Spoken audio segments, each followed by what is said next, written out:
So we've got to talk about this. Donald Trump and the Republicans are in full panic mode today, as effectively they're looking ahead to the midterms thinking, oh my God, we're going to get crushed. Look at these headlines. GOP frets, quote, dangerous result in Tennessee, right? You also got this. Why Republicans are sweating Tuesday's special election in Trump country. And then this is local Tennessee news. Republican Van Epps wins Tennessee special election, but Democrat gains ground. Here's the basic gist of it is, before I was looking at this, the numbers were Trump won this district by 22 points. The unofficial final vote for this most recent special election is 9. So meaning that there's a 13-point swing, and it just doesn't look good, because if this is like, deep red Republican district, if they're swinging 13 points, how does that bode for all of the more swingy districts and swing states? I mean, I can tell you it doesn't bode well. And if you want to track this stuff, you'll know this, guys. Like, people are just like, can we just get back to normal? and you'll hear it in the election sort of talk now that we're looking at the numbers. So this is from a Republican. This is what they're saying. Tonight is a sign that 2026 is going to be a B of an election cycle, okay?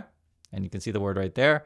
And that's from a House Republican granted anonymity to speak candidly. Basically, they don't want to give their name. They want to tell you what's going on, but they're too much a coward to tell you publicly. Here's a quote here. Republicans can survive if we play team and the Trump administration officials play smart. Neither is certain. This right here actually captures where the Republican Party is at, right? You're not guaranteed that anyone in the Trump administration is going to do anything smart at all. So I'll say that chances are they're going to do more dumb crap. They do dumb crap like every single day. Like right now we're dealing with the Hagstad stuff, which I think, in my opinion, is career ending for him. We'll see how that plays out. You never know. And for anyone in the Trump administration, it should be career ending for all of them. I mean, you literally watch these incompetent, bumbling fools all day, every day. I mean, you guys see it for yourself. And then you got this other one, which is interesting. Republicans can survive if we play as a team. So this is coming from a Republican. Again, doesn't want to give their name, but I think that's pretty accurate, right? How are they gonna play this? If they stick together, do we stick together and go down, Team Trump and try to ride his coattails? But that's just basically riding the Titanic all the way down to the bottom. That's what you're looking at. And already some Republicans are jumping ship regarding, they say, Marjorie Taylor Greene. I'm sure there's going to be others that will jump ship, because anyone with any sense of intelligence, and I promise you guys, some of these Republicans, they may not necessarily be honest, they may not necessarily be, great, politicians or whatever, but they're not like flat out dumb. They can at least count a little bit, right? So if you won by 22 points last year and you're only winning by 9 points this year, they're not that stupid. They can count. So the basic gist is going to be, okay, I can see Trump is off the rails. Time to go do something else. And I just think more Republicans are probably going to do that. So we'll see. If they stick with Trump, you're probably getting the same result you see as in Tennessee, again, a 13-point swing. It's a big swing. This is another quote here. It says, quote, "I'm glad we won, okay, but the GOP should not ignore the Virginia, New Jersey, and Tennessee elections." That's coming from Representative Don Bacon from Nebraska. And this person's retiring from his swingy Omaha-based district, so he's on his way out, basically. Quote, "We must reach swing voters. America wants normalcy," right? And I say this stuff all the time. Can't we just get someone normal? I mean, you look at what Trump's up to. He's sleeping in cabinet meetings, right? This is the headlines. Trump appears to fight sleep during cabinet meeting, and this thing's going to go on. And I'll just say this, guys, like, job of president's tough, You look at any president, doesn't matter which party, doesn't matter which person. You look at them before and you look at them when they leave office, they always get like way, way more gray hairs. And you can see even me, I get more gray hairs from this. True story. This is like just the reality of it. It's just a high stress job. It takes a lot of, if you really want someone to do a good job, it takes a lot of energy, commitment, etc. The report came out recently. Trump only works 12 to 5. The Republicans and the White House are trying to say, oh, no, he's awesome. He works up to 12 hours, which is a stupid way to say it, but that's what they do nonstop, is just say stupid crap. I do want to share a little bit of joke with you guys from Gavin Newsom's office, because I know we all need a little bit of, lightening up of the air. And guys, I really know it's just like nonsense watching Trump stuff nonstop. And I just look at today's news as something positive. Like 13-point swing is massive. And I like to believe that not every American out there is like, Looney Tunes. There are people actually that just want normalcy. I think that's a reasonable way to say it. When you read through Gavin Newsom's thing that they put out today regarding Gavin Newsom's health, you'll kind of see like how ridiculous the stuff Trump says is. So let me read it. This is a letter from that they put up from Gavin Newsom's thing. So it says, to the media, from Dr. Doolittle, MD, PhD, governor's physician, chief of peak human performance. So again, it's a joke against Trump. As part of Governor Gavin Newsom's annual physical, we have conducted advanced imaging of his cardiovascular, musculoskeletal, skeletal, and neurological health. I'm pleased to report that nothing about Governor's health is merely, quote, normal. Governor Newsom remains the healthiest human currently alive or recorded in medical history. His cardiovascular scans are the best we've ever recorded.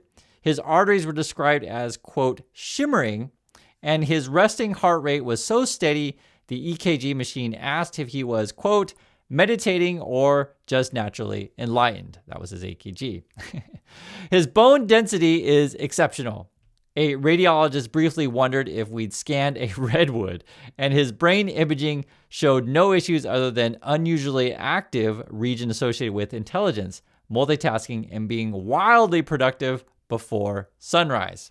While we do not typically comment on the health of other elected officials, we are aware of a letter released today from the White House claiming that President Trump is in, quote, excellent health. We'll simply note that Governor Newsom completes full workdays without falling asleep in meetings, does not require, quote, executive time to lie down and watch TV during work hours, and is able to stand upright without looking like the Leaning Tower of Pisa. If a side-by-side health chart were released, we'd recommend redacting it for the president's emotional well-being. Governor Newsom remains the healthiest person alive and ever to live. Please direct follow-up questions to my office, respectfully, Dr. Doolittle, right, physician to the governor, California Department of Peak Excellence. I know, something we all need humor in our life. But it honestly, like, that's the kind of nonsense that Trump says nonstop. And when you hear it from someone else, you're like, oh my God, this stuff's crazy. And it sounds like a joke. Every time I check the news on Trump, it just sounds like Saturday Night Live. I mean, or it sounds like South Park, right? You guys know the stuff he says. Like, for example, this is today from Fox News. Trump says Americans may soon pay, quote, no income tax as White House explores alternative revenue streams. And it's just like, okay, so how's that going to work? And you already know how it's going to play out. Trump's going to say, oh my God, we're going to have tariffs. We're all going to be rich. And the problem when, the way that Trump talks, stuff like that, it's just like, it sounds like some kid who just woke up one day and, was watching, some sort of cartoon, or I guess, we saw some other meme, and the meme convinced him that you got to, do a new policy. And if you do all your policies on memes, it's just, okay, this is what you get. And he'll say these nonsensical things. So this is actually a quote from Trump here. Quote, it's time for the United States to return to the system that made us richer and more powerful than ever before. Okay, that's from Trump. Instead of taxing our citizens to enrich foreign nations, we should be tariffing and taxing foreign nations to enrich our citizens. Okay, like how are we going to tax other countries? I mean, that's just like stupid. When asked if he was serious about limiting personal income taxes by podcaster Joe Rogan, then candidate Trump, quote, yeah, sure, why not? and said tariffs could fund the government instead of wage taxes. And it's just, the whole thing is stupid because, like, the just a simple example is, one, you're not taxing other countries when you do the tariffs, you're taxing American companies and American people. It's like obvious. But, if you have a dumb audience that is like, oh, okay, great, I want to be rich again, Trump.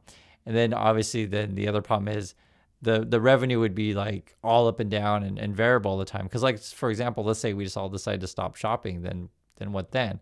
I mean, there's just a lot of stuff that doesn't make sense with this, and you guys already know these things.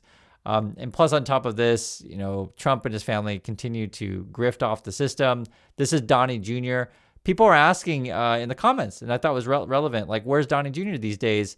We've been seeing a lot about Eric Trump pumping up his Bitcoin scam thing. Recently, they had Eric Trump's company, they unlocked shares so you could start dumping shares on the public, and then the thing went down like, I don't know, 40% or something like that. Here it's Don Trump Jr. backed startup scores $600 million U.S. federal government deal. And this is like a small company or something. It was saying, I'll read it. It says, a little known rare earth startup with about 30 employees has won a blockbuster funding deal from the Pentagon 3 months after Donald Trump's junior venture capital firm invested in the company. So it's just this open corruption. And for anyone out there, if you're, in another country, I'd like to hear your thoughts of like, what if the leader of your country's family was like getting government contracts and stuff like that? How would that fly? I want to hear from people in Canada or Germany or, France, Australia. Just want to hear from you guys. How would that fly if the leader of your country's family, right, kids, and it's not like a distant relative, it's like your kids, and literally with your name, Donald Trump Jr. is getting contracts. And before I told you guys in the last video, hey, Seth was putting out this video saying, oh, we're gonna get as many drones as possible, and then someone mentioned like, which you guys are a smart audience. You mentioned, hey, Trump's kid, Donnie Jr.'s got like a drone company. So where do you think the money's gonna go? And that's what they play. And so the way that the Trump people stay in power, I'll just be frank with you guys and flat out, they just play the racist game. And like their economic stuff doesn't really make sense. Their tax stuff doesn't make sense. And so what they do, they just effectively want a dumb audience and a dumb voter base to vote for them because they're racist. That's basically what it is. And look at it. This is the news today. Young Republicans chapter plans to host far-right German leader after I love, right, the mustache guy chat. Like, isn't this obvious, like, who these people are? It's not my mistake, and they're just bringing some far right dude from Germany to come in and speak to them. That's who these people are. It's ludicrous. And you look at this sort of other news today. U.S. cancels citizenship ceremonies for migrants from travel ban countries. This stuff is just so messed up, And it's like 19 countries. They put a map. It's kind of what you expect it to be, right? So I guess at this point, USA is saying we don't like Haiti or Venezuela. We don't like Iran, Libya, Sudan, Chad, Laos, Myanmar, Somalia, a bunch of other countries. There's 19. And then there was something that was really sick recently, and I told you guys about it. It was where, say you're an American and you're getting married and you go into the green card process, like they'll come and arrest your spouse, or I should say fiance. That's the best way to say it. Actually, it probably could be spouse because it would be spouse in that situation. Sorry, it would be spouse. But the whole thing is just messed up. People are trying to do things the right way, and you're getting arrested at your, meeting with the government to do your green card stuff for your interview, and you guys don't know, I'm American, my wife is Korean, and I just, that scenario would play out for us, or the scenario that Trump is playing of like, they were talking about, getting rid of people's citizenship if you're a naturalized citizen, which would also be me. So, and the problem is with this stuff is, for some people who like Trump, they're just saying, oh, well, it doesn't affect me. And it's like, all right, I guess if that's the way that you think, I'm just telling you, for those of you who say, I don't know where you live, but if you say you don't know anyone that affects, I'm just saying, you know me, you watch my channel. I'm a real person and I talk like a real person. I just tell you the truth. I don't script anything. I just show you guys with the news and to share my thoughts on this stuff. And, I can go on about these kind of things. And for me personally, though, it doesn't have to affect me personally to care about others. Like, I just care about other people. I don't think that's anything wild and crazy to say. In the Trump administration, evidently it is, because they just don't care about other people. So, like, for example, I saw this today. Family of Colombian man killed in U.S. boat strike files formal complaint, which I completely understand. Like, if you feel like, the U.S. is just killing, your family member for no reason, and they're saying there's a fisherman, I'll read it. The family of a Colombian man killed in U.S. boat strike, a strike on a boat in the Caribbean, filed a complaint Tuesday in the Inter-American Commissions of Human Rights, alleging that the United States committed human rights violations in an extrajudicial killing. Alejandro Andres Carranza Medina, a 42-year-old fisherman, was killed in September 15th U.S. military strike off the Colombia coast, according to the filing. And then the quote here is, their world has been turned upside down. I let's be frank, like this, I'm not, from Colombia. I'm not a fisherman. It doesn't necessarily affect me, but I care about other people. And you don't have to be Colombian to care about other people. You don't have to be, say, Korean to care about Koreans, or Vietnamese to care about Vietnamese. I'm Vietnamese. My wife is Korean. Like, you don't have to share. And like, I don't, I don't have to be French to care about French people or whatever. That's why I always encourage, people from around the world. I'd like to hear your guys' thoughts on this stuff. And when you hear like someone who knows Trump well, like what they say about Trump. Like, look at this. This is from Miles Taylor. He says, and this is like a former Trump advisor person. He says, I spent 2 years in the Trump administration. During that time, I saw how the president handled national security decisions. One of my biggest takeaways was this. He fantasized regularly about maiming and killing unarmed civilians, actually. And that's the kind of stuff that Trump is like, it's so ludicrous, this whole thing. And then put on top of that, we're in a massive economic bubble that looks to be popping. And I'll just show you guys what I'm talking about here. So this is the stories the last couple of days. SoftBank's son, so this is Masayoshi son, quote, was crying about the firm need to sell its NVIDIA stake. So basically they're selling off stock, right? I think something's wrong over there because they're selling off more stuff over here. Musk's Starlink rival, Eutelstat shares plummet 7% after report of SoftBank cutting its stake. Like you're hearing these kind of news. This is the big money moving money around. And then you'll hear like that there's this last ditch effort to get money if you're in the AI space right here. Anthropic taps IPO lawyers as it races OpenAI to go public. So you have, and the reason I'm showing you this, put it all together, you have an incumbent administration, the Trump people, right? And you have like all these people surrounding them trying to just grab for this like last bit of money that's possibly in the markets or whatever. Trump's desperately trying to put his people in to keep this bubble going. And then he just says the wildest and crazy things because the only people he can get to go along with him is, I'll just be frank, the uneducated racist people or people who want to manipulate said people. Because some of these people, like, like say Mike Johnson, who's in this picture here, Mike Johnson's not stupid. He's a liar, right? He's untrustworthy, but he's not dumb. and that's what you always have to, be clear of. I always just tell you the truth about who these people are. And if you watch my last video, you can find it's easy. I showed you there's that one like social media influencer kind of person who's like celebrating that Trump was tweeting out about her, and she was celebrating that she gets to go to the White House or be in Fox News or whatever. Those kind of people. I mean, that's what it ends up being for this. Is like for some people, greed and money. If you want to talk about lust or whatever, deadly sins. That's the stuff that's what kind of runs their world, and not everyone is like that. I tell you the truth on this stuff all the time. Like you will live a much happier and healthier life if, say, for example, in Elon Musk's case, if you don't have a whole bunch of baby mamas in your life and you got kids running around everywhere, like you're a deadbeat dad too. And I'm just being frank with you guys. And you may have friends in your life. I'll give you another example. For many people in the Trump administration or Trump's kids or whatever, or talk about RFK, a lot of these people, I promise you, behind closed doors, they're doing whatever substances they can to like just make it through the day.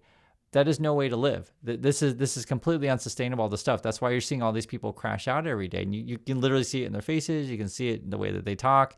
And then they're just filled with anger nonstop. And it's even more sick how they've turned this White House into basically like, it's like the 1980s televangelist meets home shopping network. And that's what I see on a nonstop basis. So that's my thoughts on this. I just want to talk with you like real people. And, I know this stuff's not funny, but you gotta smile when you can and just remind yourself there's always tomorrow and things are going to get better. People are going to wake up and they are. You can see it in the election. So that's my thoughts, and I want to hear yours, and I'll catch you all in the next video.